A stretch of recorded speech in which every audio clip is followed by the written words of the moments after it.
culto tão maravilhoso que temos a oportunidade de prestar ao Senhor nesta manhã, nós queremos convidar a todos que abramos a palavra do Senhor no livro de Lucas, capítulo 24.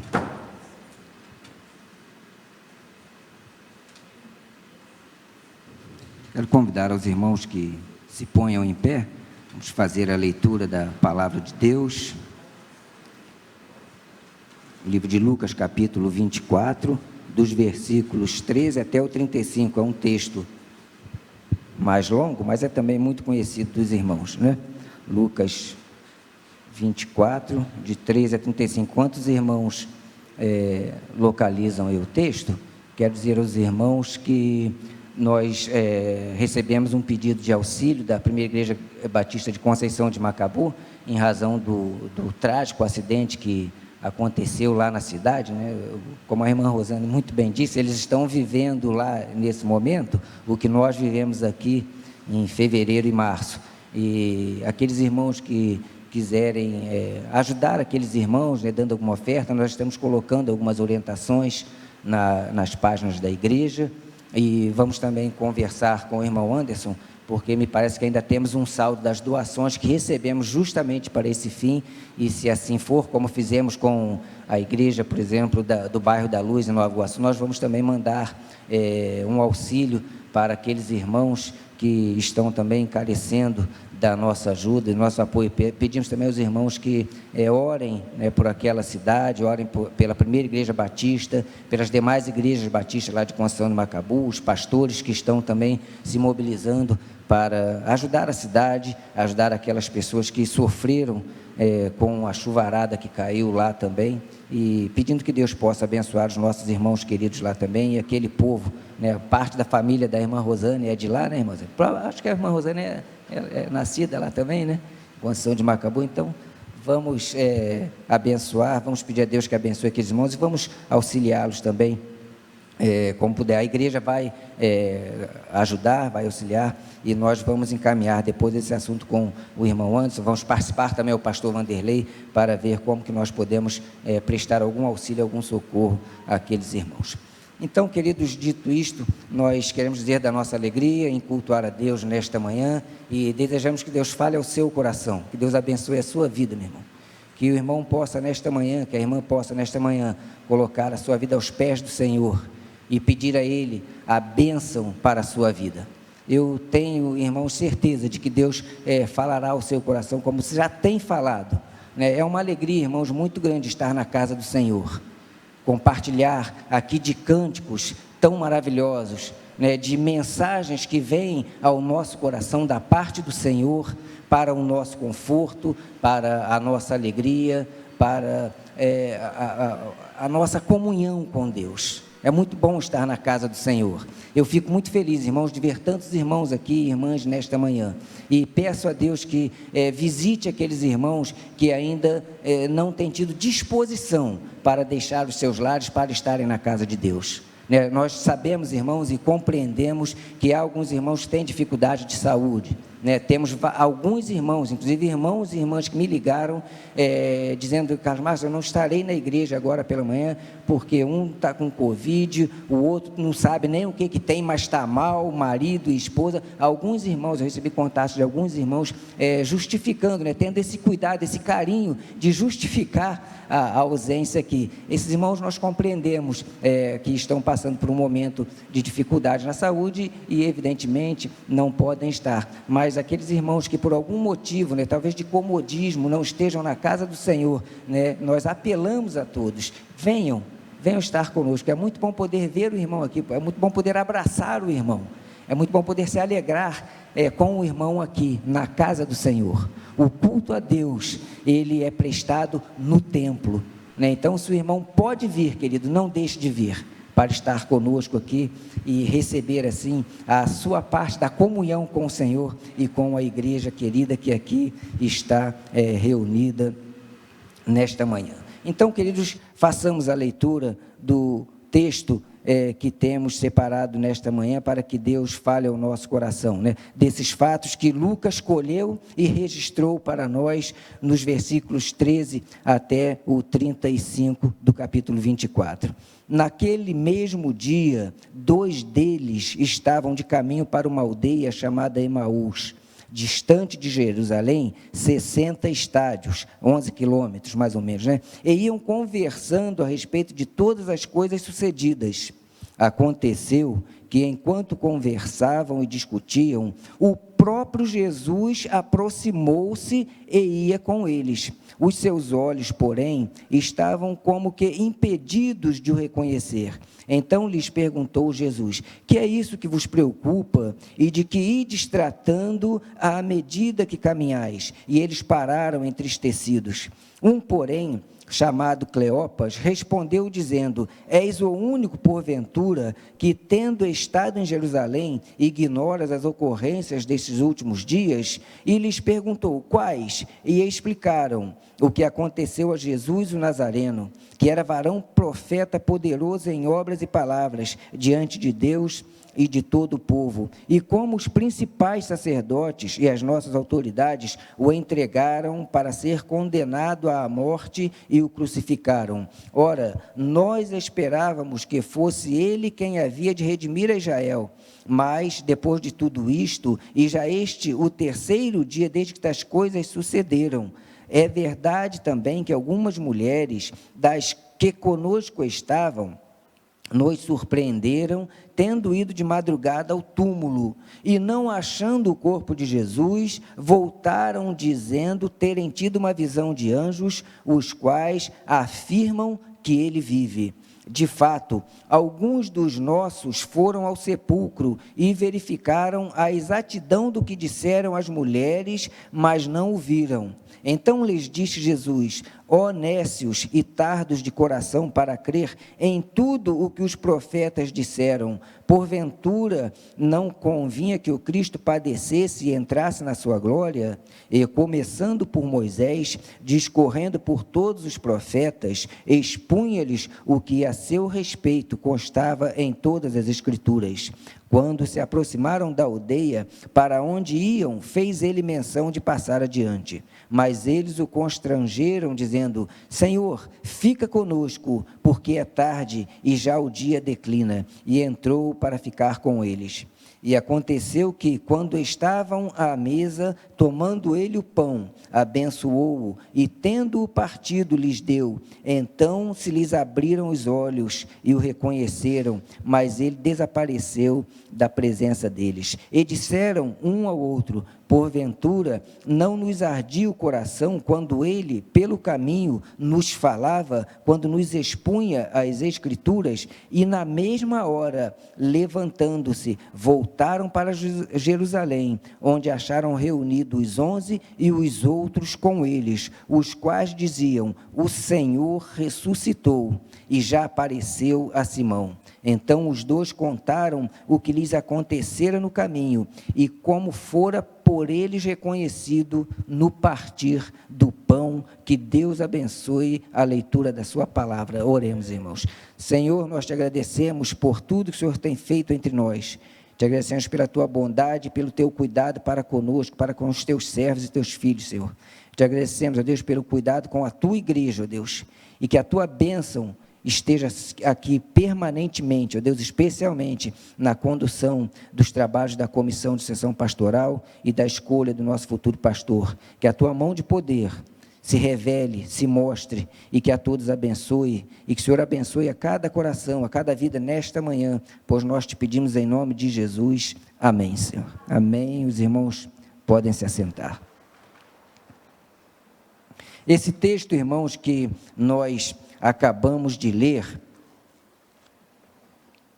ele nos retrata um momento muito duro, muito difícil, vivido e experimentado pelos apóstolos e pelos demais servos do Senhor Jesus, que com ele seguiam naquele momento em que Jesus caminhava para a morte na cruz, como de fato morreu, foi sepultado, e depois ressuscitou. E nesses 3 dias, muitas coisas, né, entre a morte e a ressurreição do Senhor Jesus, muitas coisas aconteceram na vida daqueles apóstolos, na vida daqueles irmãos que nos precederam.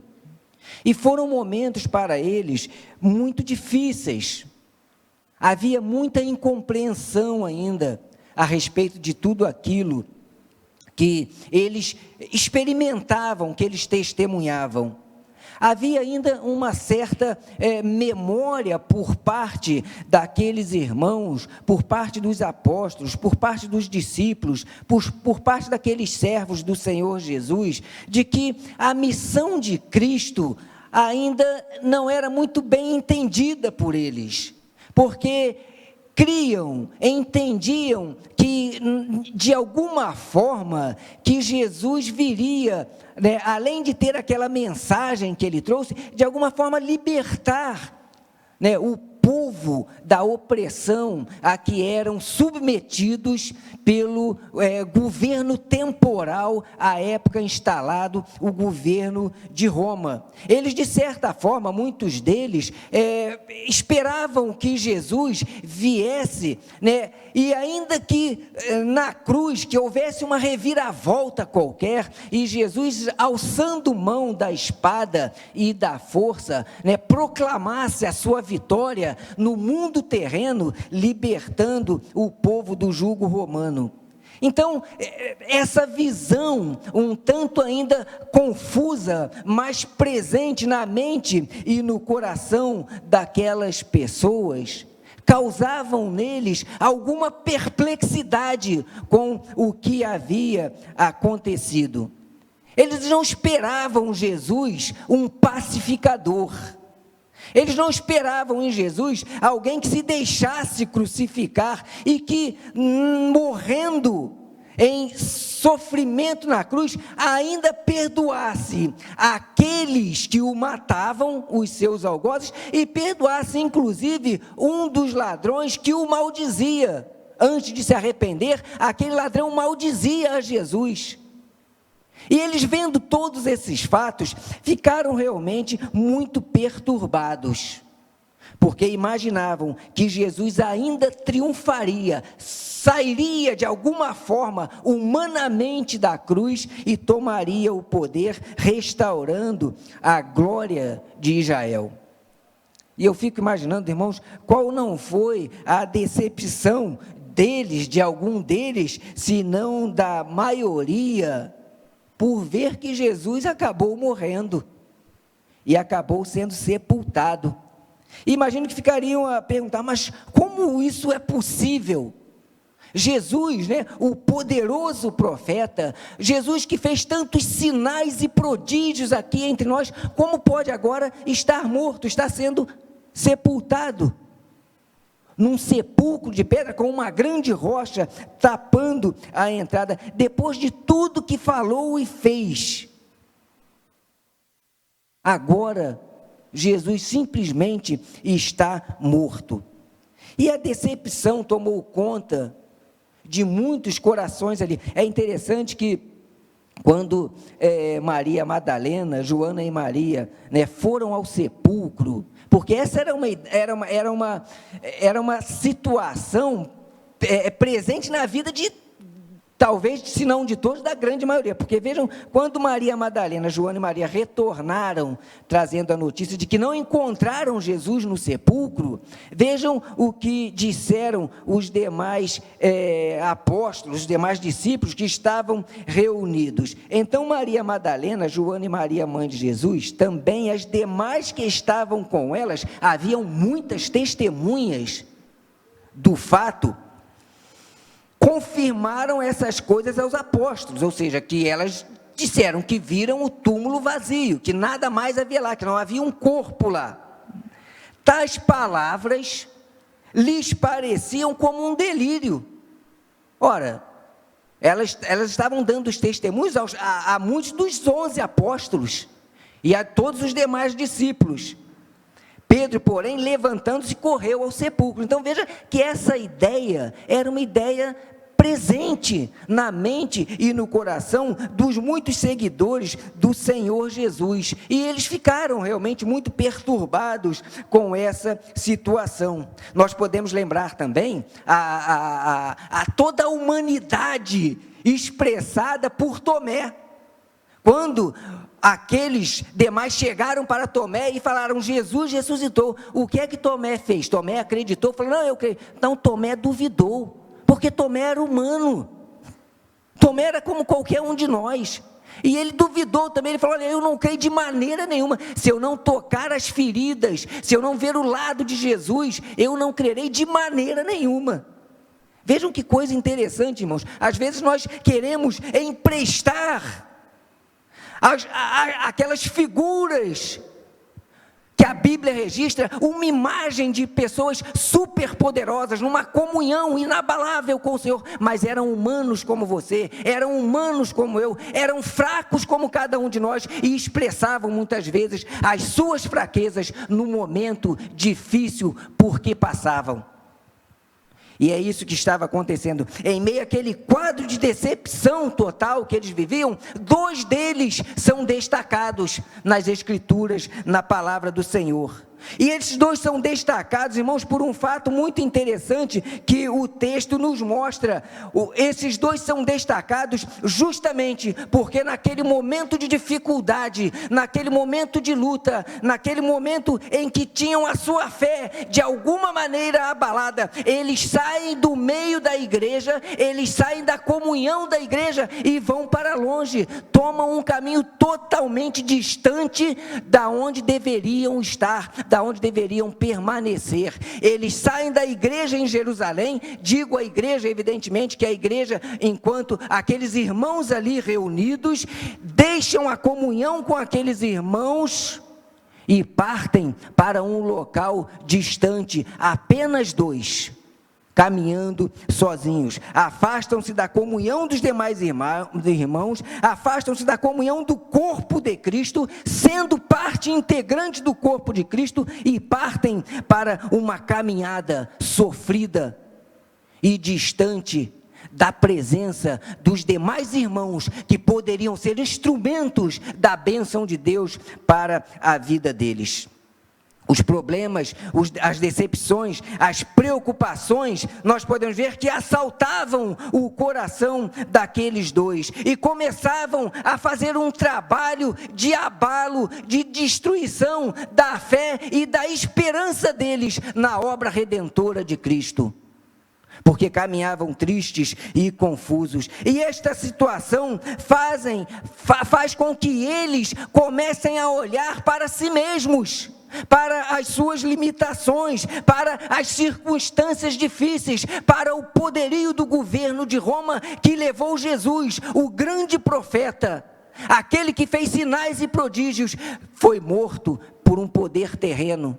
Tudo isto faz com que aquelas pessoas, faz com que aqueles 2 caminhem envoltos em tristeza, em amargura, em desesperança.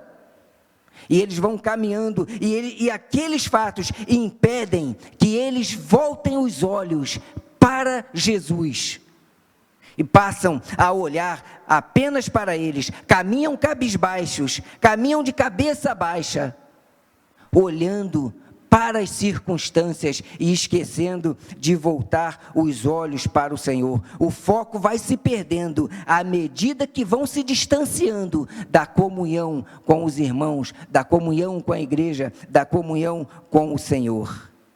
Partem para uma caminhada envolta em tristeza, em amargura, em incerteza.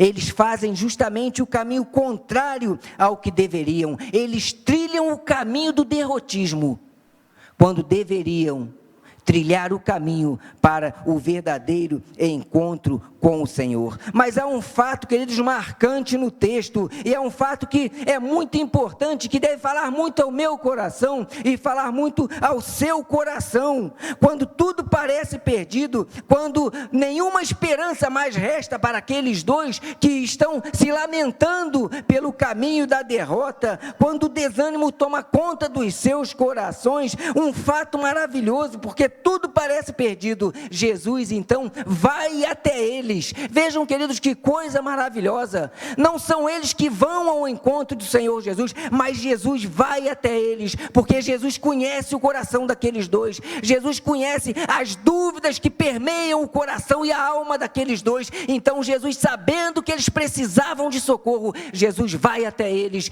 Jesus caminha com eles, Jesus socorre aos dois, e Jesus inicia um processo de transformação daquele momento terrível e mal vivido para um caminho de vitória, um caminho de retorno à comunhão da igreja, à comunhão com os irmãos e à comunhão com o Senhor. E é muito interessante porque o Senhor começa a agir, a trabalhar na vida daqueles dois. E começa a conversar com eles, e começa a sondar o que é que os preocupava, o que é que estava em seus corações. E Jesus começa a trabalhar aquelas vidas. E Jesus fala a eles abertamente. Vejam que a palavra de Deus registra que no versículo 27, e começando Jesus a falar desde Moisés, discorrendo por todos os profetas, expunha-lhes o que a seu respeito constava em todas as escrituras. Vejam o cuidado do Senhor Jesus com aquelas duas vidas. Certamente eles conheciam a história, eles conheciam o testemunho dos profetas, eles conheciam o testemunho da lei, eles conheciam o testemunho daquelas pessoas que congregavam com eles, mas ainda assim, Jesus, com todo cuidado, com todo amor, Jesus expõe para eles a palavra e começa a se revelar abertamente para eles, fazendo com que eles, durante a caminhada, tivessem essa experiência de proximidade, de cuidado do Senhor Jesus, de cuidado, de amor e de perdão para eles. Jesus não foi ter com eles para dar uma bronca neles, mas Jesus foi para falar ao coração deles. Jesus foi para acalmar o coração deles. Jesus foi para levar a eles uma mensagem de renovação da comunhão. E Jesus foi assim para transformar aquelas vidas. Mas a fraqueza humana, ela é muito forte, queridos. A fraqueza humana é algo com o que nós precisamos lidar. Nós precisamos aprender a lidar com as nossas fraquezas. Nós precisamos aprender com elas. Nós não podemos achar que a nossa fraqueza, ela não tem jeito. Não, nós precisamos aprender o seguinte: nós somos fracos por natureza. E quando nós temos essa consciência, nós agimos como aqueles dois. Às vezes é duro para nós compreendermos a palavra de Deus, às vezes é duro para nós compreendermos a repreensão de Deus, às vezes nos é duro entender o que Deus quer nos mostrar no dia mau, no momento de luta, no momento de fraqueza, mas é preciso aprendermos a saber, nós somos fracos e precisamos mais do que nunca entregar a nossa caminhada ao Senhor Jesus, permitindo que Ele fale conosco.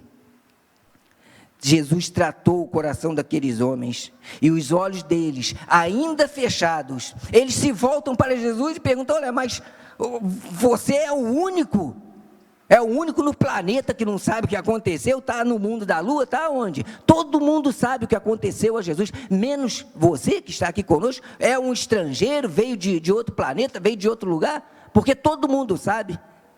E Jesus vai assim, tratando aqueles corações fechados, aqueles corações endurecidos pela experiência amarga pela qual passavam. Os tempos eram muito difíceis para aqueles dois. A experiência era muito dura e isso impedia eles que recebessem o toque de Jesus, o toque de consolo, o toque de conforto, o toque de perdão, o toque do derramar do amor e da graça. E eles custam perceber que em toda aquela caminhada, Jesus estava com eles. Jesus estava cuidando deles. Jesus preocupou-se com aqueles dois e foi ao encontro deles.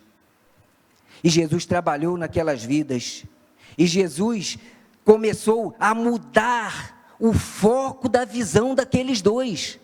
Eu fico imaginando que eles estavam andando de cabeça baixa, entristecidos, quando muito, olhando um para o outro. E Jesus começa a trabalhar e a visão deles começa a mudar. Eles começam a abandonar aquela visão do derrotismo, a visão da incerteza, a visão da desesperança, que tantas vezes invade os nossos corações. Não é mesmo? Às vezes passamos por experiências, por uma doença, passamos por um desemprego, por algum problema na família, e nós ficamos andando de cabeça baixa. Puxa vida, mas como que isso pode estar acontecendo? Como que isto aconteceu? Como que aquilo aconteceu? O que será de mim? O que é que vai acontecer? E vamos caminhando e deixando que essas coisas tomem conta dos nossos corações, e vamos olhando trilhando o caminho da derrota. E Jesus está conosco, nos alertando, nos falando: eu estou aqui, eu vou te tomar pela tua mão e vou te guiar. Olhe para mim, não olhe para as circunstâncias, não olhe para a escuridão da noite, para o medo da noite, porque eu estou aqui. Jesus estava com aqueles dois. Jesus, então, trabalhando no coração deles, temos um segundo fato muito marcante no texto, irmãos. O primeiro fato marcante que nós temos nesse texto é que Jesus vai ao encontro daqueles que o amam e daqueles a quem Ele ama e cuida. Então Jesus, querido, vai ao seu encontro. Jesus está com você, Jesus te toma pela mão, Jesus te guia, mas desde que você faça como aqueles dois fizeram, desde que você convide Jesus. Vejam que coisa maravilhosa, ainda sem entender bem o que acontecia, aqueles dois convidam ao Senhor Jesus: Senhor, fica conosco, Senhor, esteja conosco, não vá adiante, fique conosco, porque nós precisamos da tua presença aqui entre nós. E Jesus imediatamente aceita o convite, porque Jesus aceita o convite de todo aquele que clama a Ele, de todo aquele que pede a Ele por socorro. Então Jesus vai com eles até a casa, e lá Jesus ceia com eles. Jesus parte o pão, né? O texto aqui nos diz: mas eles o constrangeram dizendo: Senhor, fica conosco, porque é tarde e o dia já declina. E entrou para ficar com eles. E aconteceu que, quando estavam à mesa, tomando ele o pão, abençoou-o e, tendo-o partido, lhes deu. Então se lhes abriram os olhos e o reconheceram. Aqueles dois queridos convidaram o Senhor Jesus: Senhor, fica conosco. E quando fizeram isso, os olhos deles se abriram, o coração deles se entregou realmente ao Senhor, e tudo mudou. As coisas mudaram a partir dessa restauração que Jesus promoveu nas suas vidas. A esperança se refez, a fé se manifestou, as forças se renovaram, a tristeza se desfez, a noite escura passou. Não há noite, querido, tão escura que a luz de Jesus não possa clarear para você refazer o caminho da comunhão com Ele. Jesus completou a obra na vida daqueles dois. E eles fizeram o quê? Retornaram. A Bíblia diz que imediatamente eles retornaram. E na mesma hora, levantando-se, voltaram para Jerusalém. Eles trilharam um caminho da derrota, o caminho do infortúnio, o caminho da decepção, mas ao encontro com Cristo, retornaram pelo caminho da vitória, que só Jesus pode conceder a cada um de nós. E não é uma vitória, queridos, uma vitória financeira, não é uma vitória material, como tantas doutrinas pregam por aí, como tantas igrejas pregam por aí, como tantos pastores irresponsáveis pregam por aí, mas é a vitória sobre a aflição, é a vitória espiritual, é a vitória que dá a você o consolo, a certeza da graça e da presença de Deus na sua vida, conduzindo os seus passos do começo até o fim, até o último momento, quando você, quando eu, quando cada um de nós que cremos em Jesus, formos reunidos com os salvos para a Ele servirmos para sempre. Essa é a vitória que Jesus deu àqueles dois, essa é a vitória que Deus dá a mim, que Deus dá a você, é a vitória da comunhão com o Senhor, a cada instante, a cada minuto, porque aqueles dois, eles abandonaram o caminho errado que tomaram, e reassumiram, retomaram o caminho reto, do qual nunca deveriam ter se desviado, que é o caminho da comunhão com o Senhor. Enquanto olhavam para si, enquanto olhavam para o poder terreno, tudo estava difícil, mas quando olharam para Cristo, quando tiveram um encontro com Cristo, refizeram o caminho das suas vidas, para uma vida de bênçãos e cheia da plenitude e da graça de Deus. Mesmo Jesus aparecendo, ainda demoraram, impressionados que estavam com o poder terreno, com o poder temporal, impedidos de ver a glória de Deus, o próprio Filho de Deus ressurreto, o próprio Senhor Jesus ressurreto ao lado deles, mas as circunstâncias, a fraqueza, a falta de fé, a falta de confiança impediam que eles vissem o Senhor Jesus de imediato, mas entregues a Cristo e olhando para Ele, experimentaram toda a glória, toda a graça, toda a alegria e recomeçaram uma nova caminhada ao lado do Senhor. Querido, talvez você nesta manhã esteja passando por um momento assim, um momento de dúvida, um momento de fraqueza, um momento onde o seu coração não está em paz, está sobressaltado com algum fato, com algum acontecimento. Talvez seja a hora de você pensar, de você se perguntar para onde você tem olhado. Você tem olhado para baixo? Os seus olhos, a sua cabeça, seu mente e coração tem vergado, fazendo olhar para baixo sob o peso do momento mau, do momento difícil? Você tem a sua cabeça abaixada pelo peso da dúvida ou erguida pelos olhos da fé? Para quem tem olhado? Querido, você tem olhado para homens? Você tem olhado para políticos? Você tem desperdiçado seu tempo com essas coisas terrenas que são incapazes de promover a verdadeira mudança no coração e no destino eterno do homem? Não perca tempo com isso. Não inflame seu coração com essas bobagens. Não arrume problema com seus irmãos e irmãs por causa dessas coisas pueris. É uma vergonha, irmãos, isso tudo que se assiste. É uma vergonha, é lamentável, é triste.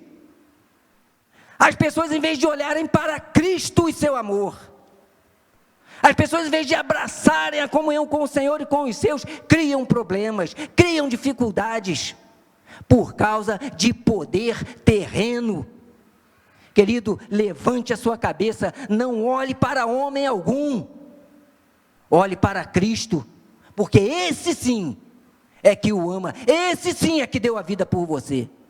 Ninguém vai mudar nada na sua vida, não importa quem seja, a não ser o Senhor Jesus. Esse é que deve ser olhado, esse é que deve ser defendido inflamadamente, irmãos. Inflamadamente, devemos a defesa do Senhor Jesus é obrigação nossa, como servos, como filhos de Deus, como alguém que nos ama verdadeiramente. Então, você está passando por um momento ruim, olhe para Cristo. Por onde você tem andado? Qual o caminho que você tem andado? Por qual caminho você tem andado no momento mau, no momento difícil? Você toma o caminho para distante da igreja e da comunhão com o Senhor, se afastando cada vez mais dos seus irmãos, que querem abraçá-lo, que querem orar por você, que querem estar com você, da sua igreja, que quer acolhê-lo, que quer abraçá-lo? Ou você tem que retornar pelo mesmo caminho por onde andou, mas dessa vez com Cristo ao seu lado? Não olhe para si mesmo, olhe para Cristo. Creia que Ele está com você. Creia que o Espírito Santo está com você. O nosso Deus diz: não temas, porque eu te pego pela tua mão direita e te guio. É isso que Deus faz conosco. Creia que Ele vai estender a sua mão e que vai ajudá-lo. Para isso, por vezes, precisamos refazer o caminho de volta para Jerusalém. Para isso, querido, precisamos às vezes deixar Emaús, o caminho da derrota, e retornar para Jesus, retornar para Jerusalém, o caminho da verdadeira vitória. E a verdadeira vitória, queridos, consiste em andar com Deus.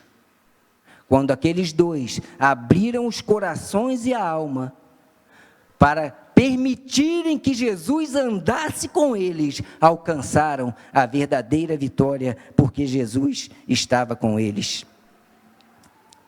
No trajeto, nós temos que ter essa plena certeza e confiança: Jesus nos ajudará, Jesus curará as nossas feridas, Ele tratará as nossas feridas, Ele tratará o nosso coração, tratará a nossa alma, Ele derramará conforto, Ele derramará consolo, Ele eliminará a dúvida, e você terá certeza de que caminha seguro nas mãos do Senhor.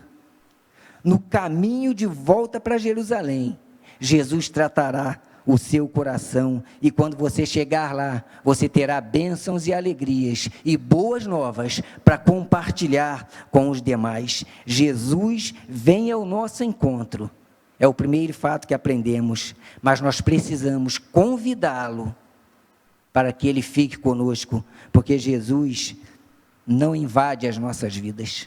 Jesus não vai invadir a sua vida. Jesus está batendo a porta do seu coração e dizendo: eu quero entrar. E se eu entrar, vai haver festa, vai haver alegria, vai haver recomeço, porque você voltará comigo sob a minha bênção, sob a minha ajuda. É preciso que cada um de nós convide ao Senhor. Sabe, irmão, Jesus, Ele age de diferentes maneiras na vida de cada um. Irmãos distintos têm experiências distintas com Jesus. Jesus agiu de uma forma no passado, Jesus age de outra forma hoje, mas Jesus é o mesmo. Jesus é o mesmo de ontem, Jesus é o mesmo de hoje, Jesus é o mesmo eternamente, e estará conosco sempre, desde que nós o convidemos. Por vezes, Jesus está tão perto de nós, mas o dia mau, a circunstância difícil, parece que coloca um véu nos nossos olhos, e nós não vemos Jesus caminhando conosco e falando aos nossos corações. As nossas fraquezas, a nossa pouca fé, elas muitas vezes nos cegam, mas nós temos que ter a certeza: Jesus está perto, Jesus está com as mãos estendidas, esperando que você fale: Senhor Jesus, pega a minha mão e caminha comigo, porque sozinho eu vou trilhar o caminho da derrota, mas contigo eu vou trilhar o caminho da vitória, porque com Cristo, queridos, a vitória é certa. E Deus vai nos abençoar, Deus vai nos sustentar, Deus vai nos consolar, mas é preciso que você dê um passo em direção a Deus, e que você coloque a sua vida integralmente nas mãos do Senhor. Jesus diz para você: eis que eu estou à porta e bato. Se alguém abrir, eu entrarei, e cearei com ele e ele comigo. E haverá alegria, haverá restauração, haverá bênçãos, haverá conforto para a sua vida. Você está passando, querido, por um momento que o desafia, que desafia a sua fé? Fale com o Senhor Jesus: Senhor Jesus, nesta manhã, eu quero convidá-lo de maneira especial que tu fiques comigo, que tu estejas comigo. Diga, querido, para o Senhor Jesus, diga, minha irmã querida, meu jovem, adolescente, para o Senhor Jesus: Senhor, fica comigo. Que nós, enquanto igreja, possamos dizer: Senhor, fica conosco. Porque, fazendo esse convite, querido, Jesus, imediatamente, entra em nossas vidas, entra em nosso coração, toma conta de nosso coração, corpo, mente e alma, e derrama um consolo maravilhoso, um conforto maravilhoso, renova as nossas forças, e nós saímos do caminho da derrota e passamos a trilhar o caminho da vitória, que é andar com Deus e receber dele as suas promessas, as suas bênçãos de companhia permanente, consolo presente e refortalecimento da nossa fé e da nossa comunhão. Eu quero, querido, convidá-lo a que você abaixe a sua cabeça nesta hora e que você fale com o Senhor Jesus. Talvez você precise fazer como aqueles 2 discípulos que estavam tristes, abatidos e derrotados, mas ao encontro com Cristo, houve renovação, houve recomeço, porque eles compreenderam, enxergaram o grande amor do Senhor Jesus por eles, e permitiram que Jesus entrasse em suas vidas e seus corações, e trabalhasse naqueles 2, de forma que eles compreenderam toda a extensão do amor do Senhor por eles, e foram assim abençoados. Você está passando por algum momento difícil nesta manhã? Diga para Deus, diga para o Senhor Jesus: Senhor Jesus, fica comigo, tome pela mão, porque eu quero refazer o caminho. Eu quero deixar o caminho do derrotismo, eu quero deixar o caminho da incompreensão, eu quero deixar o caminho da desesperança que tem assaltado o meu coração, e quero refazer o caminho para Jerusalém, o caminho para a comunhão contigo, o caminho para a comunhão com a igreja, o caminho da verdadeira vitória. Vamos orar por isso, querido? Alguém nesta manhã que quer que nós estejamos orando especialmente, levante a sua mão, eu gostaria de orar. Deus abençoe, querido, a sua vida. Deus abençoe, Deus abençoe, Deus abençoe, Deus abençoe, querido. Deus abençoe, meu irmão. Deus abençoe, minha irmã. Deus abençoe, minha querida. Há mais alguém, querido? Coloque, diga para Deus. Diga para Deus. Se você sentir a vontade depois, diga para um irmão seu e peça para ele: meu irmão, ore por mim. Me ajuda na caminhada, me ajuda no retorno à caminhada para Jerusalém, porque eu preciso da bênção do Senhor, eu clamo a bênção do Senhor, eu creio que ela virá. Então diga para Jesus, mas se você quiser, diga para um irmão seu, para uma irmã sua, e conte com as orações dele, conte com o apoio dele. Vamos pedir, querido, a bênção do Senhor para a sua vida nesta manhã. Senhor, nós te louvamos e te agradecemos, ó Deus, pela beleza da tua palavra, ó Deus. Te agradecemos, Deus, pelo teu eterno amor para conosco. Te agradecemos, Senhor, porque nós cremos, ó Deus, no teu poder. Nós cremos, ó Deus, na vitória que é andar contigo, ó Deus. Cremos no teu amor e no teu perdão dos nossos pecados. Nós sabemos, ó Deus, que somos fracos, mas cremos também, ó Deus, que contigo, ó Deus, nós teremos a tua bênção e a certeza da nossa caminhada, ó Deus, que será junto contigo e será vitoriosa. Senhor, abençoa esses irmãos e irmãs queridos, ó Deus, que nesta manhã falaram, ó Deus, contigo, entregaram, ó Deus, para ti aquilo que vai em seus corações. Derrama a tua bênção sobre essas vidas, Deus. Derrama a tua graça sobre essas vidas, Deus. Abre, Senhor Deus, portas milagrosas, Deus, para essas vidas, para que a experiência contigo, Deus, para que a experiência do teu cuidado, Deus, seja revelada a essas vidas, Deus, de maneira que a fé e o amor deles por ti, ó Deus, se renove a cada instante e para sempre, ó Deus. Abençoa a tua igreja aqui reunida, o teu povo, ó Deus, reunido em teu nome, te cultuando. Em nome de Jesus nós te pedimos. Amém, Senhor. Amém.